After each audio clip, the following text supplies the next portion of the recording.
Hello, everyone. Hey there, how is everybody today? I am We're fine. Yes. Welcome to another edition of the Bunny Rabbit's Hole. Hey, all right, so in this podcast, if you haven't listened to us before, what we do is we take a general theme, and then we start with that topic, and then we let each point go as long as it can, and then we follow down rabbit holes. And then we go and go and go until we finally hit the end of that hole, or Craig can't stand me yammering about crap anymore. He brings us back to the main theme, and then we continue on so that these things don't go on for 4 or 5 hours. Right. And I am Craig, and this is... I am Jason. And quick disclaimer at the beginning that we like to do is we do research the facts, but we do add our opinions in as well, so don't take what we say as gospel. If you really want to know more about the stuff, research it yourself, you lazy bastards. Go to your local public library and read a book. Right. Also, again, I said these are our opinions, so if we offend you, sorry, we really don't care. Right. You know, this is all entertainment. It's maybe it's just our entertainment, but it's entertainment nonetheless. Right. So, what are we talking about today, Craig? Today we are talking about the red-bearded giant in Afghanistan. The red-bearded giant in Afghanistan. Now, this is one that I was not familiar with when you brought this one up. Yes, a friend of mine had introduced it to me a couple years ago, and I was kind of researching it for, I was going to do a comic book and kind of use that as part of the backstory, but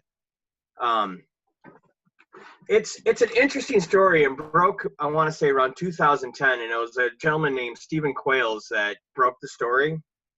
And I want to give you a little bit of background on Afghanistan. Yeah, now, there's a lot of... Afghanistan is a country that is rich in legends and lore. Quite. And most of them, just like, a lot of places, it's strike fear in people so they don't go do stuff that might be stupid. It's, a cure to lack of common sense. Right. Most of the stories that they have are just to warn people about going into the mountains at night. Which, getting trapped in the desert at night is not a good thing to begin with.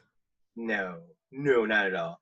So I read an article by Kathleen Reedy, and it was in the Business Insider, and the article was from 2013, and it was entitled, "Most Afghans Are Certain the Demons of Myth Actually Roam the Earth."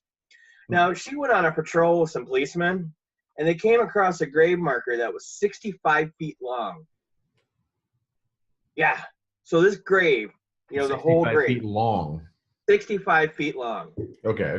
And she was told that it was a giant, but it was small for a giant. It was small for a giant? Yes. Okay. And mind you, she was with police officers. Uh-huh. So she kind of joked with them, and then they all got offended. She had an interpreter with her, and later on the interpreter had told her that, yes, Afghans are known for stretching the truth a little bit, but that time they were dead serious. They had told her that as recently as 80 years ago, there was giants all over the place, and they actually grew up to 100 feet tall. That's crazy. Well, and the other thing, too, is she's a woman, and they're police officers in Afghanistan. I'm surprised they didn't just arrest her. Right. Yes, but, that's based off what we're told happens over there. I mean, we don't know. Right. But if it's something that they take serious, and it's, I wouldn't put it past them. Well, things are changing. I mean, even in, Saudi Arabia, there's, the WWE went to Saudi Arabia, and they actually allowed the women and children to go to the event for the first time ever. Oh. So, things are changing all over the world. That's progressive. Yep. So, let me get... More things that this article talked about was there was tales of this dragon flying around with a giant diamond in its mouth, and it would eat anyone who went up into the mountains at night. Now, there was another mountain that had evil dwarves. No, wait, let's go back to this diamond thing. Okay. Okay, because Now, is this a symbolic diamond? Like it's like a white dragon. It breathes lightning, or and that's what they're calling a diamond, or like a physical gem in its mouth, I believe it was a physical gem. I don't know. They didn't add a lot of detail. like the Sacred Heart gem from Dio's cover, but Yeah. instead of being like a like a ruby red thing, it's like it was in its chest or is it in its mouth? Dio, it was in his chest, but Well, they're saying Dio's it was was. in his chest, but I was just They're using that saying as it a was in his mouth. So I'm wondering, how does this dragon eat people with a giant diamond in its mouth? exactly. Have you ever tried to even? I can't even talk with marbles in my mouth. So what the fuck? Yeah, I don't know. Is it? Doesn't seem like his teeth would be very sharp either after having no, a diamond in his mouth for too and long. yeah, aren't diamonds like the hardest material known to man? Yeah.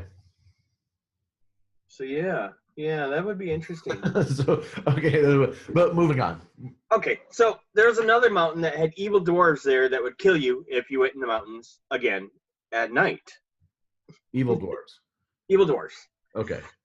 So, Not like there's the Killer Dwarves. what? Not the killer dwarves, no. Yeah, which was a interesting band back in the 80s. Killer Dirty Dwarves. Yeah. So Afghans also have genies. It's spelled DJINN. Like the gin.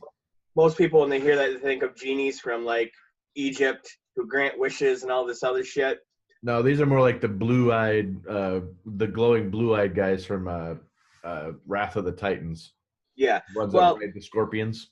right. And these, according to Afghans, were created by creatures created by fire, and they roamed the earth long before humans ever got to the earth. And they're like people. They're made up of all different things. There's good ones, there's evil ones, there's Muslim ones, there's Christian ones, there's heathen ones, but a lot of them are mischievous, and they are also invisible. They live in your garden, under your stairs, even in your kitchen sink. They're literally everywhere. But you know how you get rid of them? A good recitation of the first line of the Quran will scare them away. And stay the fuck away from them again at night. Okay. We want listening to this. We need to get a sponsorship to like Barnes and Noble or something, because a lot of people are going to go out and buy the Quran after reading this, thinking that they've got invisible fuckers living in their kitchen sink. That you're going to be afraid to go down and get a midnight snack now because the jinn are living in your sink. Unless you go down the stairs, quoting the Quran, you're not getting those chicken wings at midnight. Nope. Yeah, you're not. Apparently, you don't do anything at night in Afghanistan because it's a bad country. There's good ones, there's bad ones, but they're all invisible. Yes, they are all invisible.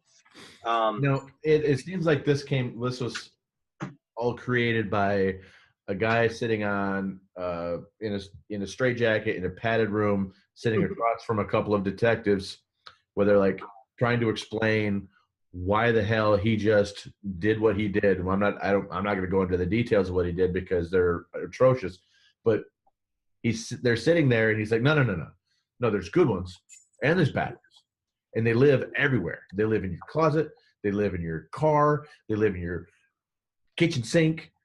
Well, how come I haven't seen them? They're invisible. That's why. Right. And they're everywhere.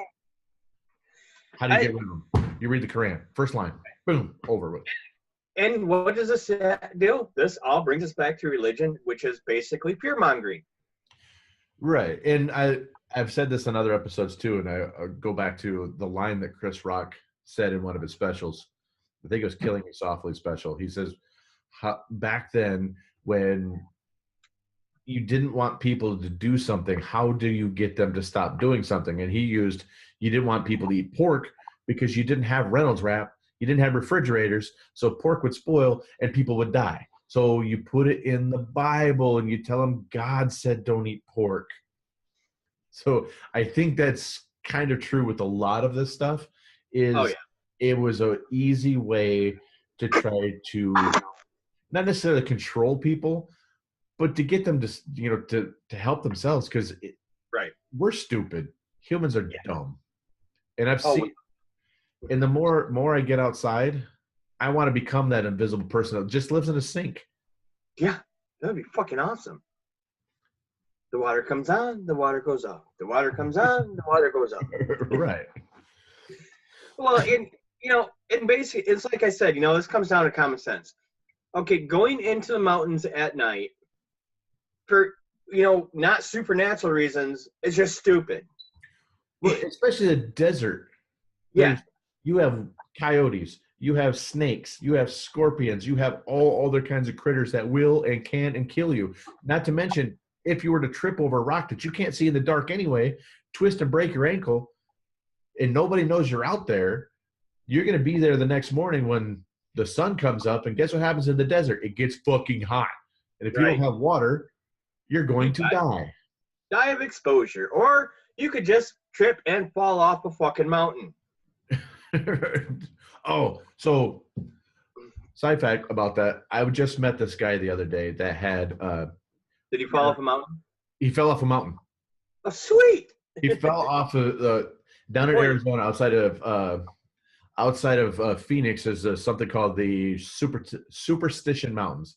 Now, the Superstition Mountains have it's where it's like the Legend of Curly's gold, but it's actually the prospector's gold. This man came in with a bunch of gold, said, I have a gold vein out here in the mountains, you know, don't fuck with it.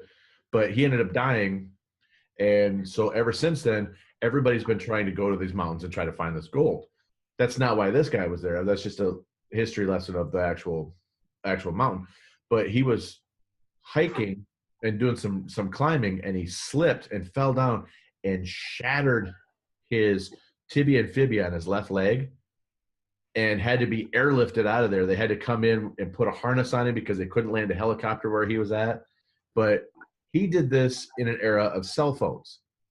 But then he showed me the scars on the side of his legs. They basically cut his legs open and pulled the muscle and everything apart, and then like Legoed back his bones together because he completely shattered. He said like 15 breaks in both bones.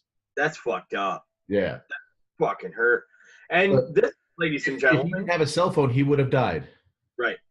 But also, ladies and gentlemen, this things like this also lead to addiction. And again, addiction is not a choice. Sometimes you get addicted to painkillers, and it leads on to other things.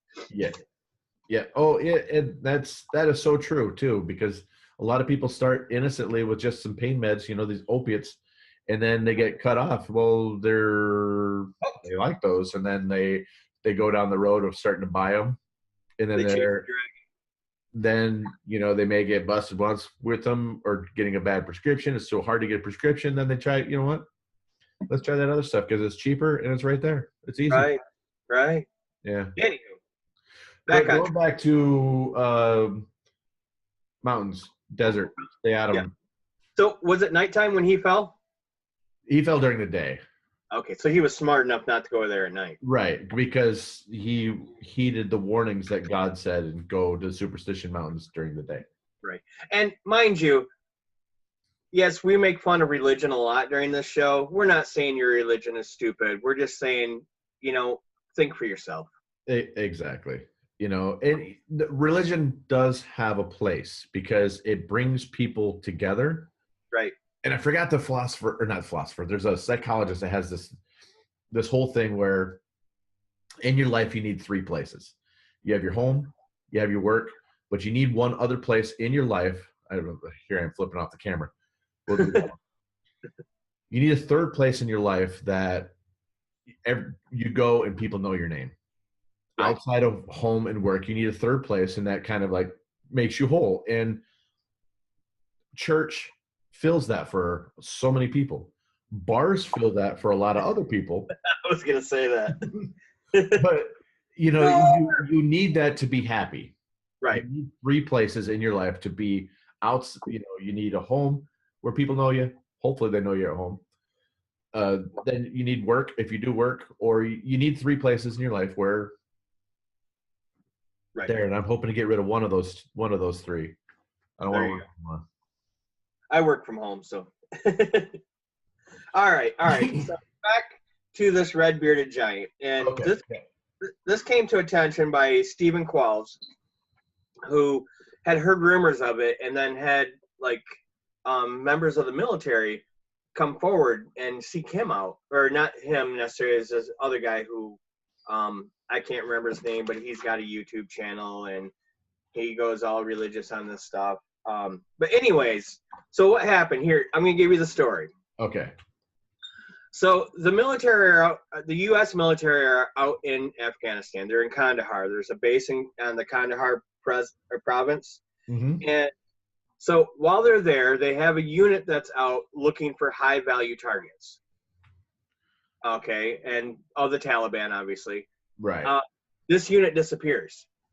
So nobody's heard anything. The whole unit does. The whole unit disappears. Okay. So the next day, another unit goes out looking for that unit. All right. So they're out in the mountains, and they come to this area, and they find some bones that look like human bones. Plus, there is actually a piece of communications equipment that looks like theirs.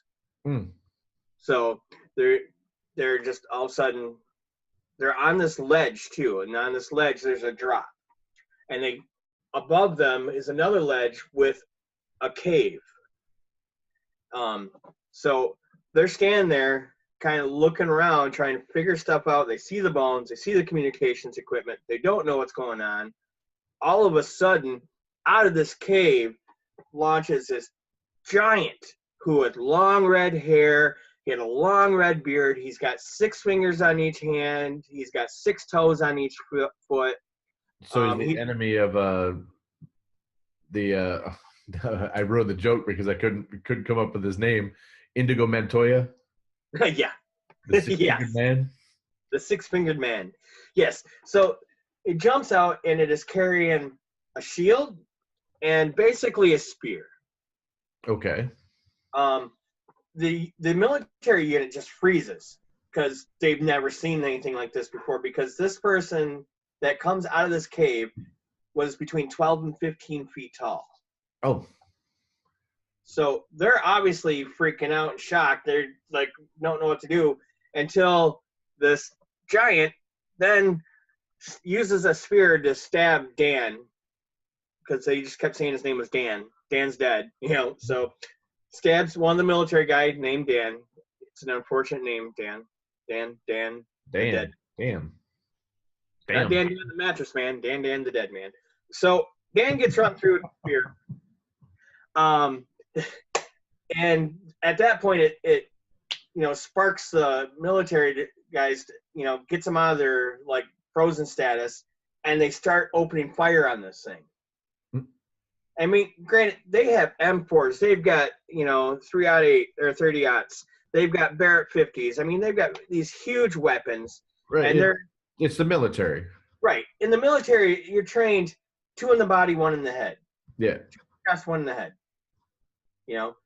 They're unloading on this thing and on its body, and the bullets don't seem to be having any effect on it. So the one man yells, "Hey, aim for the head!" So then they start shooting the thing in the head, and they finally kill it. They bring the thing down. This whole thing lasts around 30 seconds.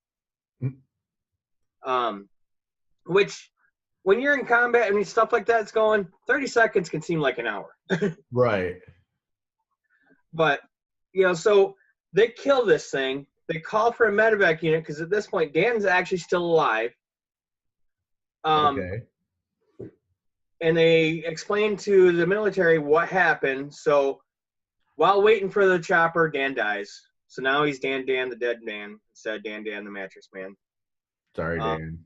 Yep, and I'm sorry. That was a little. I took that joke too far, too many times. So a chopper comes up, and it's not the medvac chopper. It's a different chopper, and they drop down this cargo net and radio down, tell them to wrap the giant up in the cargo net. Okay. So I don't know how they do this with 5 or 6 people, because they said this thing weighs 1,100 pounds. All right. That's a lot. Yeah. Somehow they managed to get it wrapped up, and then the helicopter takes off with the giant, and then another helicopter shows up for everybody else. So they take the corpse first. Yes, they take the corpse first. Okay. A little bit more about this thing. It had a double row of teeth. Oh. And this dream. Right. And its nails were pointy and gnarly, and they were like had fungus on them. You know how you get that nail fungus and shit? Yeah. which I guess would be kind of normal if you live in a cave. Right, right. So I mean, this is, this is some freaky shit, really. So, and it smelled like a skunk. Everybody kept saying it smelled like a skunk. Which, he lives in a cave in Afghanistan. Yes. But I want to Now, touch on something real quick. yep. So he's got fucked up fungus covered fingernails. Yes. Smells like a skunk. Yes. 15 feet tall, lives in a Yes. cave, Yes. but somehow still manages to have the metallurgy skills to create a shield. How did that come into play? I don't know. I don't know if it was a metal shield or a wooden shield. Okay. Because one of the pictures that I've seen, he looks like it's a hand-drawn picture. He looks like a Viking, and he's got this big old, like, Sparta shield. Right. And Right. a spear. It's like, that was the one part that kind of got me. I'm just trying to play devil's advocate. I'm not trying to say that this didn't happen. Right. I'm not one of those conspiracy skeptics. Right. But that was just, that's a question that people would ask. It's like, well, how do you create a shield? I don't know. Maybe you fucking ordered it on Amazon. I don't know. Yeah, there's, all sorts of Wi-Fi out in the mountain. He's got Prime. Come on. Right. He's stealing the Wi-Fi from the. That's really why they went up there, because he stole Dan's password. Yes. To the Wi-Fi, and Dan was pissed off about it because he was starting to. It was an identity thief type of thing. Right. And then the big guy wasn't having it. Dan, it's like, no, fuck you. I'm. Yeah, Dan was pissed because there was too much gay porn coming to his address. Exactly. He was just, I don't like tall women. Right. Short, squatty dude. He didn't like tall women. He was into midget porn. So, all right, back on track. So, the helicopter picks up the unit, takes them, including Dan the dead man, and takes them back to the base. While they're at the base, of course, they all had to be debriefed. Mm-hmm. Normally, when they're debriefed as a unit, but they were debriefed solitary. Oh. So, which they found odd. So they wrote up their reports, and then they were told to rewrite the reports and omit giants. And they also all had to sign a non-disclosure agreement to never ever talk about this. The government does, or the government does that? Oh, not just. So they signed this non-disclosure agreement, but mind you, there are 3 different people that came forward on this, and they all, without knowing about each other, they all told the same story. So, it kind of makes it that's where it gets kind of like, is this true? Is this not true? Because how would they all know the same story? And they don't even know each other. Right. Well, one was the chopper pilot who came forward. Another one was the guy who was friends with Dan, who shot the thing in the head. Mm-hmm. The one who actually killed it. Another one was a guy that was in the military, wasn't in their unit, and it was a couple years later, had gone there and heard the stories and read the same story back. Huh. So it kind of makes you wonder. I mean, I can see, the chopper pilot and the shooter, I could see them conversing and having the same story, but a third party person who heard about it from a third party, right. It's obviously something that's when you start talking about a lot of this stuff, and we'll go into a lot of conspiracy stuff in later episodes, but that's what really grounds a lot of this stuff into the realm of, because there's no way that those guys could collude to come together and create this narrative where I love stuff like this, because you can't disprove 3 different people's story of the same event when they had no connection to one another. Right. And it's not like that, they go to some dark web chat room and start talking about red-headed giants in Afghanistan that we killed. That's a really, really specific subreddit. Right. Well, And I mean, okay, the whole non-disclosure agreement doesn't surprise me. No. I mean, the government likes to, you know, they like to control they like to control information. That's what our government does throughout the entire world. But it. Right.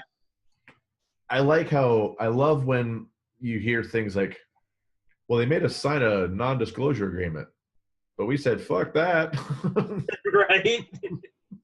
Well, and like the YouTube videos, I mean, there you can find, if you search YouTube for the red-headed giant of Afghanistan, you can actually watch videos of these people testifying and stuff like that.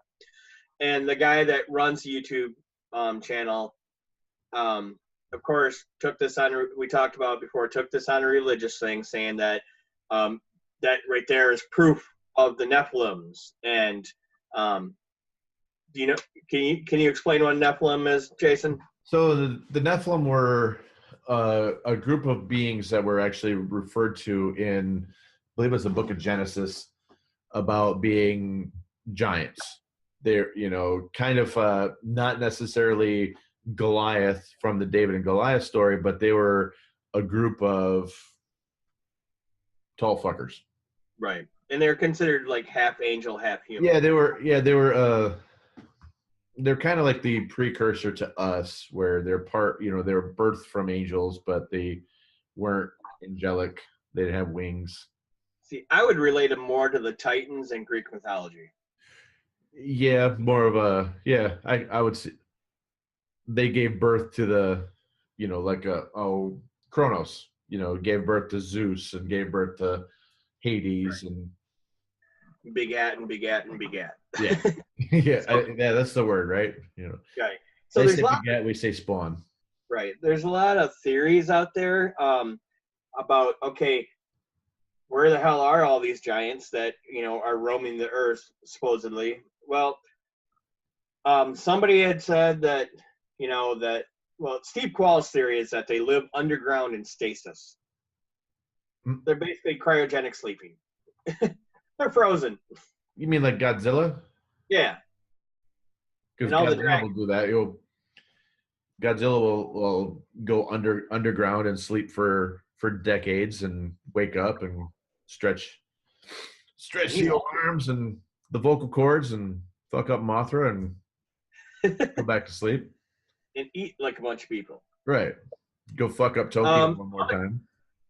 Right. Another theory going out there is, we've all heard stories about, like, underneath the earth, there's catacombs and tunnel systems and all this stuff. And the other theory is that they live and travel through these things.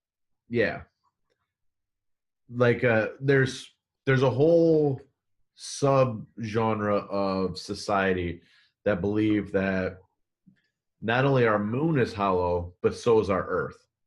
And there are so many, like, Lovecraftian Cthulhu style creatures that reside down there, kind of like a Pacific Rim with a Koji coming out of the earth, but that's kind of like a different dimension. But they actually, instead of coming through a portal in our ocean, there's actually open space and like a whole different world underneath our. Right. It's like, and oddly enough, okay, I told you about the third witness who wasn't there, but had come back, or was in the military. Yes. After these guys. Well, and this was in 2005 when he was there, and at that point, they were the people they were blah blah blah blah. Okay, 2002 is when the red-headed giant happened. Right. 2005, they are now training the military there because, like I said earlier, 2 in the chest, 1 in the head. Right. Now they're telling the military, aim for the head and aim higher. Huh. So now, all their training is being thrown out the window. Shoot these things in the head. Shoot people in the head. like killing zombies. Exactly. Well, that's what they said that they did to not Saddam Hussein, but the other one, the taller one. Bin Laden? Yeah, Bin Laden. They said that they that's what they did. They boom, to the chest, one to the head, boom, and that's how they killed him.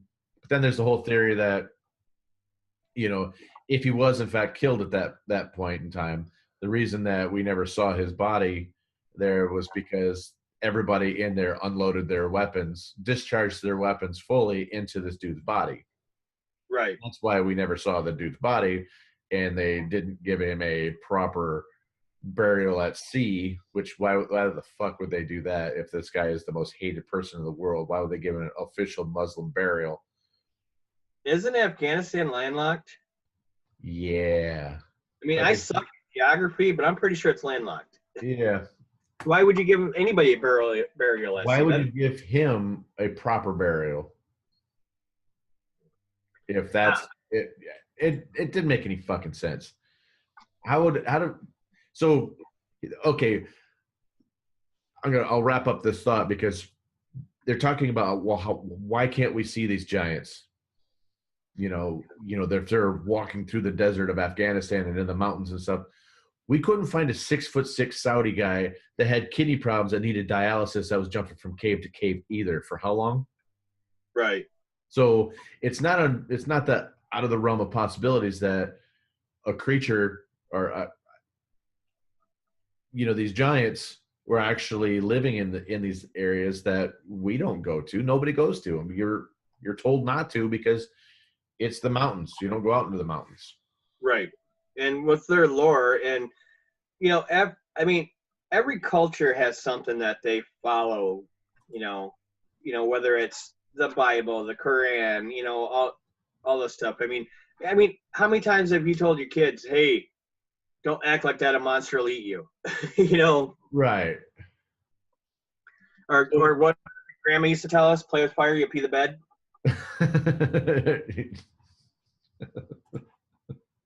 So I never understood that, but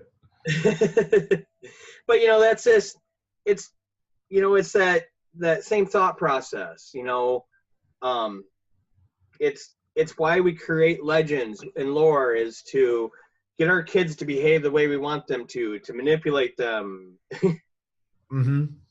And so something I kind of want to touch on too is, okay, dude says that this was proof of the Nephilim. Right. Okay, bringing it back to a religious thing. Well, in that same region, this is over in Iraq, there is a northern town that's got a huge temple. I forgot. The name escapes me. I probably couldn't pronounce it right anyway. But the reason that it became a huge military stronghold, not only because they say it's because its location, but well, fuck, it's in the northern Iraq and it's way away from Baghdad. So why would that be a strategic point? Right. The thing is there's belief of a Stargate within that temple. So if this is in fact true, and that's why that became one of the, when we went over to Afghanistan after 9/11, we instantly went to Iraq, and that was one of the first places that we took over. We built an air base at this place around this temple. It became technically U.S. soil at that point, but the rumor is that there's an ancient Stargate within this temple. So if that is true, then it stands to reason that these creatures could have came through this Stargate and then just migrated as far as Afghanistan to live in the mountains. Because now they're here, they're trapped, they don't know anything else. They probably came from an advanced civilization that had metallurgy skills, created the shields, the spears, came over here, as a research expedition. They didn't have James Spader to get them back, so they're stuck here. Right. Another side note, while researching this stuff, I found out some other little things. Like there's a base. It's like a little outpost up in the mountains that, the U.S. occupy and use. Mm-hmm. But it was also used by the Russians when they were trying to invade. Mm-hmm. And it was extremely haunted. There's a lot of ghosts in those mountains apparently, and like there was you know, a lot of people in the military who were stationed there and were on guard duty would report of seeing a little girl walking, and then they'd put on the heat vision goggles, nothing, the night vision goggles, nothing. They take it off, and they'd see the little girl again. Mm. You know, people hearing voices being talked to in Russian, you know, or being tapped on the shoulder. Just a lot of weird stuff that deals with ghosts and the paranormal. They need those little that camera from Ghost Hunter or Ghost Adventures where they have the anomaly detected and they got the little stick figure dancing. Yeah. Maybe a little girl will be walking across there. Right. But yeah, I mean, it's interesting because, I mean, you know, we always think, oh, we're number one in everything, but, you know, here in the U.S., but everybody has these things. You know, everybody's like, I mean, I'm surprised Ghost Hunters International didn't go there. Right.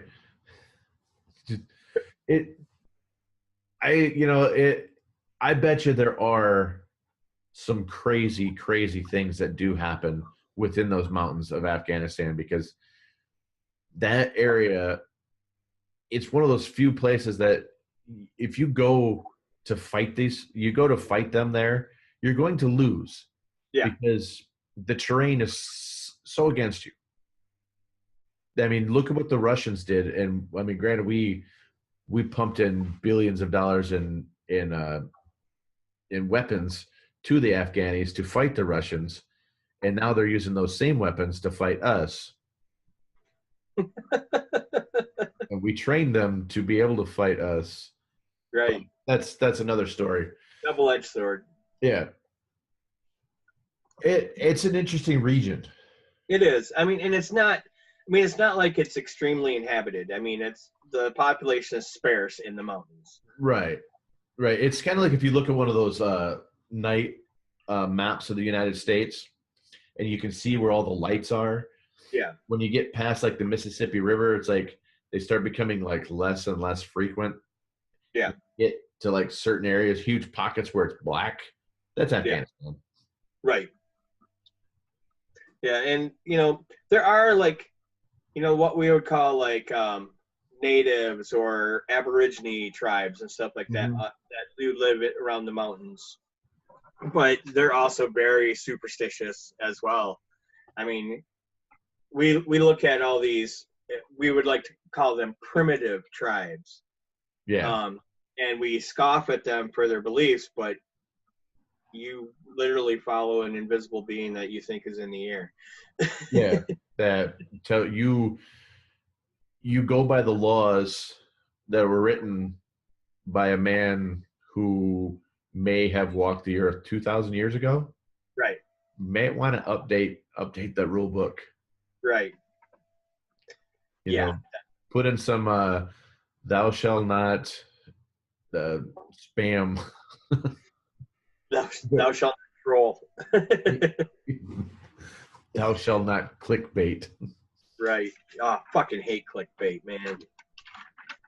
So one of the things we started with a specific incident in Afghanistan involving our U.S. soldiers, which doing what they do, they found an interesting creature and they kill it. That's kind of the U.S.'s mentality. Oh, kill it. I shoot things. Instead of, I mean, granted, yeah, you killed Dan the mattress man to make him Dan the dead man. But from a scientific standpoint, it's like, man, there's so much research you could have done with something like this. You know, maybe put a basketball in his hand and he could play center for the Pistons. Right.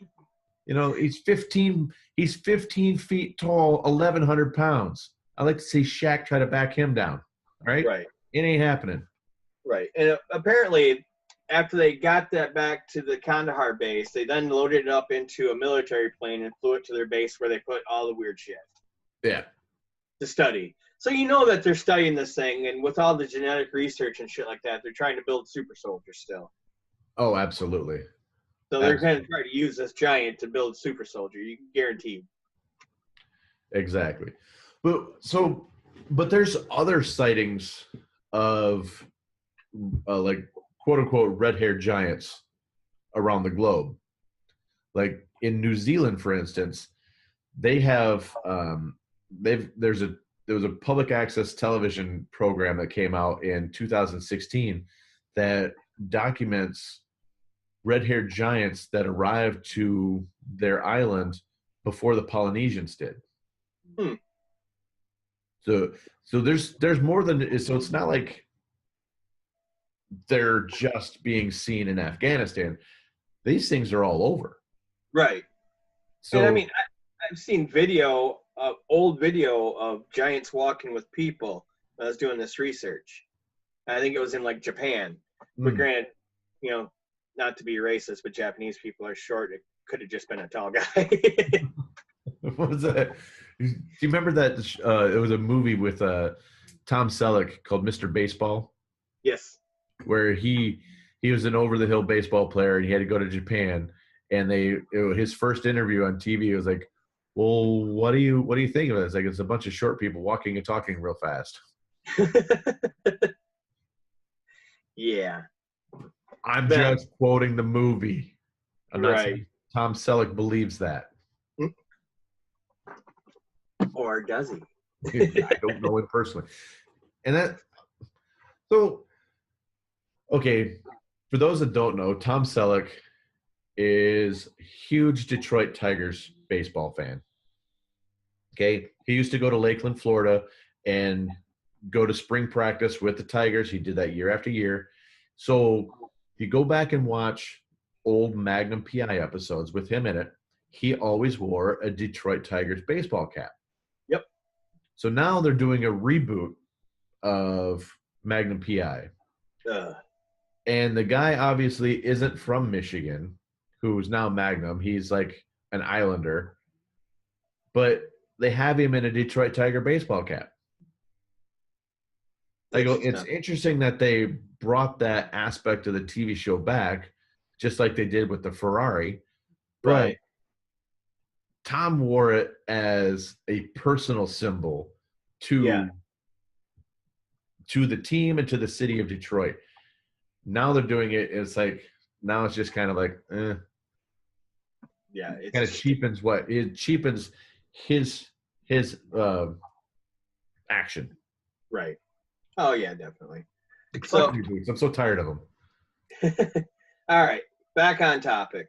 Redhead giants. You know, you talked about some in New Zealand. Did you find any more reported anywhere else? Yeah, there's a bunch of them. They were actually in Peru.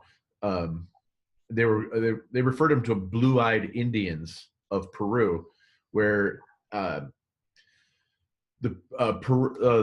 Peru, if you don't know, is very there's a lot of ancient cultures and temples and sites there where we can't explain how they were built. There's one where it's there's these blocks that look like giant H's. The blocks are called they're made of a stone called diorite. Now, the only thing stronger than diorite or harder than diorite is diamond, which we've already talked about diamond with the dragon. Right. So to cut diorite, you need diamond. And they've cut these H blocks so precise and with 90-degree angles that our stone cutters today can't replicate it because there's no tool marks on these things. And so having an ancient culture of giant blue-eyed Indians, it makes sense that they would have been in this area because there's all this shit that we can't explain anyway. So like Machu Picchu.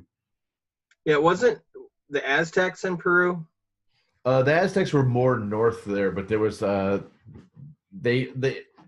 Aztec Empire actually stretched most of Mexico, South, Central and South America. But there's a lot of other tribes that were just as big as the Aztecs and the Mayans in these areas. And now, when I think it was Columbus first sailed, didn't he land somewhere in South America first? It was in. It wasn't South America. It was more like the West Indies, like the Philippines. Yeah. Now, not there. It was more like the Bermuda Okay. type area. Okay. Yeah. So I But mean, it's possible that blue-eyed Indians could actually be Europeans. yeah, like Cortez was from Spain, and he landed in this area, and then basically he was the reason that the Aztec Empire was destroyed because they brought guns. And They disease. brought guns to a spear war. So And disease. and yes, and that was actually the bigger thing was they brought disease to them, and that killed more. Just like Columbus bringing disease to the native population of the Americas. Right. Still doesn't explain Roanoke. No, actually, that is a podcast in its own, where those people Yeah. just disappeared. That is with Yeah. strange carvings and trees and stuff. That's an odd one. Right. We should So, do a ghost village, ghost ship episode. well, I mean, we could have like a year's worth of podcasts just on these cryptids. Oh yeah, absolutely. We will do more next week. We are doing more even. So Yeah. Next week, I believe we're doing the Michigan Dog Man. yes, dumb man. So basically, what we talked about in this episode was a U.S. military being in Afghanistan and having a run-in with what they called the giant, which was a being who was between 12 and 15 feet tall. He had 6 fingers on each hand, 6 toes on each foot, a double row of teeth. He smelled like a skunk. He weighed 1,100 pounds, and they killed him after he killed him. Yes, that pretty much sums it up. Yep, and we gave you a little bit of background on Afghanistan, told you some ghost stories from Afghanistan, told you about, the lore of don't go in the mountains at night is basically the lesson of this podcast. Started with some we threw in some Stargate in there. Yep. Some Puma Punku from Peru. And the moral of today's story is don't go in the mountains at night. Exactly. So all right. Well, that wraps up this episode so insert trade line, or I can't even fucking talk today. Tagline. Insert tagline here. Right on. So tune in next week and come hear about the Michigan Dog Man. And if you have ideas that you want to see us research and talk about, just send us a mail or a comment and let us know. And we will, if we like it, look into it. All right. So we will talk to you next week. All right. Peace out. Bye.